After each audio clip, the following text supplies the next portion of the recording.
Hello, good morning, नमस्कार। आप सभी का स्वागत है पावर ऑफ नॉलेज लीगल मेरे इस चैनल पे। आई होप सब अच्छे से पढ़ाई कर रहे होंगे, अपने कॉम्पिटिशन में लगे होंगे। हम जल्द ही, बहुत जल्द ये आर्ट ऑफ लेटिंग गो की सीरीज़ कंप्लीट करके हम विषयों की तरफ वापस लौटेंगे। आपकी तैयारी में पूरा सहयोग करने वाले हैं। जो भी आप तैयारी करते हैं, कुछ ना कुछ हम डिस्कस करेंगे जो आपके पढ़ाई में ही काम आने वाला है, क्योंकि हम काफ़ी समय से मेंटल हेल्थ पे और आपके अन्य व्यवहारिक पक्षों पर भी वीडियोस लेकर के आ रहे थे, ताकि आप पूरी तरीके से तैयार रहें, है ना। तो हम कुछ ही दिनों में इसको हम कंप्लीट करके नेक्स्ट हम किसी सब्जेक्ट को लेने वाले हैं, ताकि आप अपनी तैयारी ठीक से कर सकें और एक तरह से हेल्पिंग हैंड आपको सुनिश्चित हो जाए। ठीक है, तो आज जो हम टॉपिक लेकर के आए हैं वो है हमारी स्वयं की पहचान उस चीज़ से जुड़ी होती है जिसे हम पकड़े होते हैं। इसके बारे में जानेंगे। ठीक है, तो आज जो इसमें किसी चैप्टर को स्टार्ट करते हैं, तो सबसे पहले एक कोट गिवन है, उसको जानते हैं। आज का कोट जो है लाओ लाओ त्सू, है ना, लाओ त्सू का है। जानते हैं वो क्या कहते हैं? जब मैं उसे जाने देता हूँ जो मैं हूँ, तो मैं वह बन जाता हूँ जब जो मैं हो सकता था। जब मैं उसे जाने देता हूँ जो मेरे पास है, तो मुझे वह मिल जाता है जिसकी मुझे आवश्यकता है। ठीक है, आगे बढ़ते हैं। हमारी क्या कह रहे हैं कि देखिए, जो भी कोटेशन या कोट यहाँ पे गिवन है, वो बेसिकली एम्पावरिंग है ना। एम्पावर कर रहा है हमें। हमें बार बार खुद को याद दिलाना पड़ता है कि सारी शक्ति तो हमारे अंदर ही निहित है। उस शक्ति का प्रयोग हम किस प्रकार करते हैं, उसको हम बहुत ज़्यादा नेगेटिव सोच कर वेस्ट करते हैं या पॉजिटिविटी के साथ जीते हैं, ये सारी चीज़ें होती हैं। ठीक है, तो जानते हैं आगे। हम अपने आघातों, सफलताओं, असफलताओं, नीतियों, व्यवसायों, यहाँ तक कि भौतिक संपत्तियों से भी स्वयं की पहचान स्थापित करते हैं। आपने लोगों को कहते हुए देखा होगा, मेरे पास बंगला है, गाड़ी है, बहुत सारी जो भौतिक चीज़ें हैं उनको वो गिनाते हैं और उससे खुद को जोड़ते हैं कि देखो, ये मेरे पास है। और मैं बताने का तात्पर्य ही यही होता है, इस संदर्भ में ही कहा जाता है कि मैं इन सब चीज़ों से जुड़ा हुआ हूँ, और उसी से उनकी पहचान भी स्थापित हो जाती है। अगर मान लीजिए किसी के पास फॉर्च्यूनर गाड़ी है, तो कहते हैं अरे फॉर्च्यूनर वाले अंकल, है ना। इस तरह से हम लिंकेज बना लेते हैं। आपने देखा होगा अपने आसपास होते हुए। ये चीज़ें कई अन्य चीज़ों के साथ वही बन जाती हैं जो हम मानते हैं कि हम हैं। जैसे किसी के कर्ली हेयर्स हैं, जैसे मेरे रहे हैं, अभी भी हैं, तो उसको कह दिया जाता है वो कर्ली गर्ल, है ना। इस तरह से एसोसिएशन हो जाता है। हम उनका उपयोग स्वयं को वर्गीकृत करने और स्वयं को विशेष समूहों को सौंपने के एक तरीके के रूप में करते हैं। एक और यह अभ्यास हमें लाभान्वित करता है।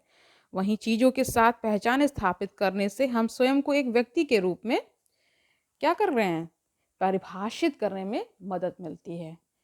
यह हमें एक आत्मबोध प्रदान करता है। आत्मबोध आप समझ रहे हैं ना, आत्मज्ञान की बात हो रही है। ठीक है, लेकिन यह अभ्यास चीज़ों को जाने देना और भी कठिन बना सकता है जब हम स्वयं को विशेष घटनाओं, परिस्थितियों, संघर्षों, विश्वास प्रणालियों आदि से पहचान लेते हैं। यानी जो आपके बिलीव सिस्टम्स हैं, है ना, कि मैं अमुक इस चीज़ पे विश्वास करता हूँ और बाकी जो चीज़ों पे नहीं करता हूँ। इस तरह के सबके अपने अपने बिलीव सिस्टम्स हैं, और उन्हीं पे चल के एक इंसान देखिए कितना करेजियस हो जाता है, और एक इंसान कितना मतलब फियरफुल रहता है हमेशा, इस तरह से। ठीक है, तो हम उनमें फंस जाते हैं, ये बता रहे हैं लेखक। हमें लगता है कि इस प्रक्रिया में अपना एक महत्वपूर्ण हिस्सा छोड़े बिना हम उन्हें पीछे छोड़ जाने में असमर्थ हैं। उदाहरण के लिए मान लीजिए कि आपने कई व्यवसाय शुरू किए हैं जो अंततः विफल हो गए हैं। इस राह में आप धीरे धीरे उन व्यावसायिक विफलताओं के साथ अपनी पहचान स्थापित करने लगते हैं। अपनी आकांक्षाओं के बावजूद अब आप गुप्त रूप से स्वयं को एक अप्रभावी व्यवसायी मानते हैं। यानी कि आपने बहुत सारे व्यवसाय स्टार्ट किए, है ना, एक के बाद एक बाद आपने सपोज 5 बिजनेसेस शुरू किए, लेकिन वो सारे विफल हुए। अब क्या हो गया कि आप स्वयं में एक टैग लगाकर आप खुद को टैग दे दे रहे कि मैं एक असफल व्यवसायी हूँ ना, अनसक्सेसफुल रहा हूँ। इस तरह से आप मानते हैं कि यह विशेषता आपको परिभाषित करती है, आप इसे अपने चरित्र का हिस्सा मानते हैं। स्वाभाविक रूप से जब आप कोई अन्य व्यवसाय आरंभ करने की कल्पना करते हैं, तो यह स्वगृहीत लेबल अपना बदसूरत सिर उठाता है और तुरंत आपको हतोत्साहित कर देता है। इससे भी बदतर आपको लगता है जैसे आप कभी भी इससे मुक्त नहीं हो पाएँगे, एक लंगर की तरह यह आपको बोझ तले दबा देता है। तो बोझ हो ही जाता है जीवन, है ना? एक बर्डन सा महसूस होता है और जब ये स्थिति जब ज़्यादा बढ़ जाती है तो यही अवसाद की स्थिति भी बन जाती है, जहाँ पे आपको उठने का मन नहीं करता, आपको कुछ करने का मन नहीं करता, लाइफ के प्रति आप बहुत उदासी महसूस करते हैं, कुछ खाने का मन नहीं करता, इस तरह के लक्षण होते हैं। ऐसा तब होता है जब हम अपनी आत्म पहचान को अपने अनुभवों से जुड़ने लगते हैं, यानी कि अपनी सेल्फ आइडेंटिटी को जो आप असफल रहे हैं व्यवसाय में उससे जोड़ने लगते हैं। तो ऐसा होता है। असफल रिश्तों की एक श्रृंखला हमें यह विश्वास दिला देती है कि हम एक सफल रिश्ते के बनाए रखने में असमर्थ हैं। ठीक है, ऐसा भी बहुत सारे लोगों के जीवन में होता है कि उनके रिश्ते मान लीजिए ज़्यादा से ज़्यादा हमेशा विफल होते रहें, तो उनको एक खुद में एक टैग लगाने से वो बचते नहीं हैं और टैग लगा ही देते हैं कि मेरे से तो रिश्ते संभलते नहीं, मैं तो असफल हूँ, है ना? In relationship I am unsuccessful. ठीक है? नौकरी से निकाल दिए जाने पर हम अपने चुने हुए व्यवसाय में अक्षम महसूस करते हैं। एक करियर उपन्यासकार बनने की वर्षों की आकांक्षा के बाद एक भी उपन्यास लिखने और प्रकाशित करने में असफल होना हमें यह विश्वास दिला देता है कि हम एक उपन्यासकार के रूप में भी कभी सफल नहीं होंगे। तो इस तरह की देखिए ये सब नेगेटिव चीज़ें हैं और नेगेटिव का भी एक आधार तो बनता ही है कि अगर कोई इंसान इतना नेगेटिव हो गया तो उसके जीवन में बहुत सारे ऐसे पल आए होंगे, बहुत सारी ऐसी सिचुएशंस को उसने झेला होगा, इसीलिए वो ऐसा हो गया है। कहना देखिए बहुत आसान है, हम बहुत देखिए बहुत कोशिश करते हैं लेकिन फिर भी अप्रिय घटनाएं बंद नहीं होती। कारण उसका ये है कि लोगों तक वो बातें पहुंचती होंगी भी तो वो उसको इतना सीरियसली लेते नहीं है। और जब तक इंसान कहते हैं कि जो पीर पराई जो होती है वो अनुभव के परे है, जिसको हो रहा है वो उसी को वो महसूस होता है, यानी जो दर्द है, जो तकलीफ है, अन्य तो केवल एक विचार विमर्श तक ही वो रह जाता है ना? इसीलिए तो संसार नहीं बदल पाता, क्योंकि यहाँ प्रत्येक जीव जो है अलग अलग तरह से जी रहा है।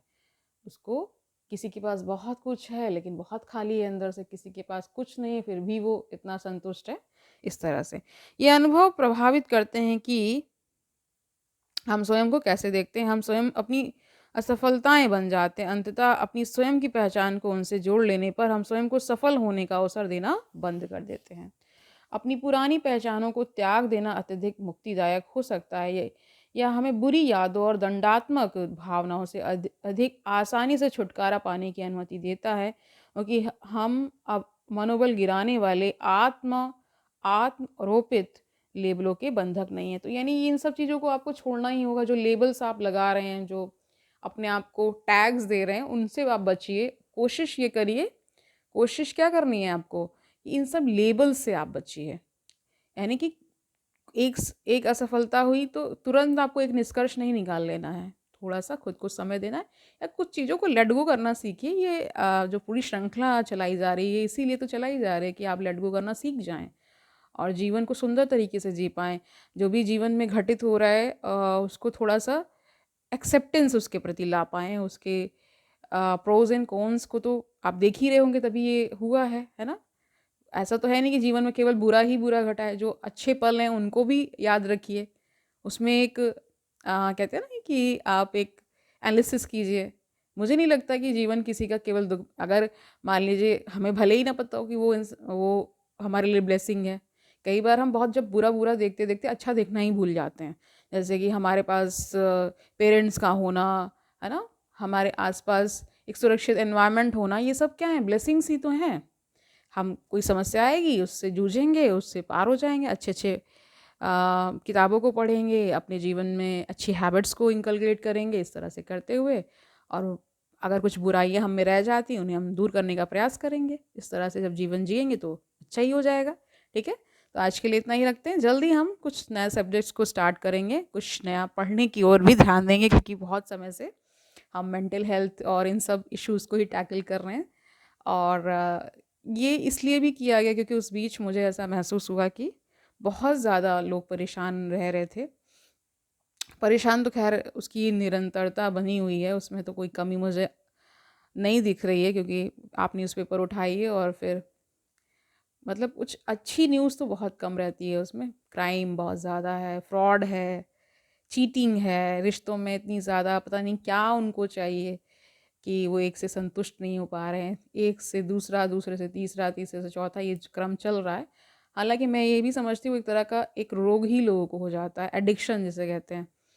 वो चाहे इंसानों का हो, व्यक्तियों का हो, या किसी पेय पदार्थ का हो, कोई सब्सटेंस का हो। सब्सटेंस अब्यूज़ लोग करते हैं, उसी तरह वो लोग रिश्तों में अब्यूज़ करते हैं। तमाम तरह की चीज़ें हैं। लेकिन क्योंकि हम एक आध्यात्मिक चैनल भी चलाते हैं, स्पिरिचुअलिटी मैटर्स अध्यात्म की ओर, उसको आप देखिए, उससे कुछ ना कुछ आपको लाभ ज़रूर होगा। ये मेरा, मैं ये पूरे विश्वास से कह सकती हूँ, क्योंकि इससे मुझे बहुत लाभ पहुँचा है।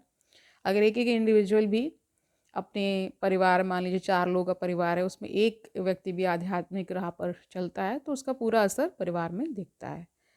तो हर परिवार में एक अनूठा व्यक्ति ज़रूर होता है, जो सबसे अलग होता है। वो आप भी हो सकते हैं, है ना? देखिए, आध्यात्मिक होने का अर्थ एक ये भी है कि आप किसी को उसमें परेशान नहीं करेंगे, कि आप ज़बरदस्ती किसी को कहेंगे अरे बनिए बनिए बनिए, नहीं, वो खुद से अंदर से आएगा तभी हो पाएगा। अदरवाइज़ किसी को आप कंपेल नहीं कर सकते। वो कुछ दिन करेगा फिर छोड़ देगा। जब तक अंदर से वो भावना नहीं आएगी, वो करुणा, वो प्रेम, वो जागृत नहीं होगा, और वो विरले ही है, लेकिन क्योंकि प्रयास तो किया ही जाना चाहिए। और एक छोटी सी कहानी अगर आपको याद आ रही हो, कि जंगल में आग लगी, तो एक चिड़िया ने अपनी चोंच से पानी ला ला करके, दूर जाकर पानी ला ला करके उसको बुझाने का प्रयास किया। तो वो एक तरह का, उसकी प्रयास की ही सराहना हुई, उससे जंगल में आग नहीं बंद होगी। लेकिन जब इतिहास लिखा जाएगा, लिखा गया, तो उसका भी नाम था। तो कई बार आपके छोटे छोटे प्रयासों से भी जीवन बदलता है, अगर आप देखें तो, है ना? वो जो जंगल का एक उदाहरण है, वो एक तरह से एक संकेत देता है, एक, है ना? कि इस तरह से भी कई लोगों का हृदय होता है, जो कि अपने कर्म से वो विमुख नहीं होते हैं, है ना? उसका कितना इम्पैक्ट पड़ता है, वो नहीं, ये नहीं सोचते। उस चिड़िया ने केवल इतना सोचा, मेरा क्या कर्तव्य है, वो उसने किया, ठीक है? उससे क्या आगे जाके एक कहानी के रूप में हमने ये जाना कि छोटे छोटे प्रयास से ही कभी कभी तस्वीर बदल जाती है, ठीक है? तो कल मिलते हैं, तब तक आनंद से पढ़ते रहिए, अपना बहुत सारा ख्याल रखिए, अपनी मेंटल, फिजिकल, स्पिरिचुअल हेल्थ का ख्याल रखिए, अपने आसपास लोगों का ख्याल रखिए, अपने अंदर कुछ ऐसा जागृत करिए जो आपको इस जो जीवन को जीने में सहायक, अच्छे तरीके से जी पाएँ आप अपना जीवन। इसके प्रति भी सचेत रहिए, अलर्ट रहिए, अवेयरनेस जगाइए लोगों में, कि देखिए इस तरह से भी एक जीवन हो सकता है। कल मिलते हैं, तब तक के लिए ऑल दी वेरी बेस्ट।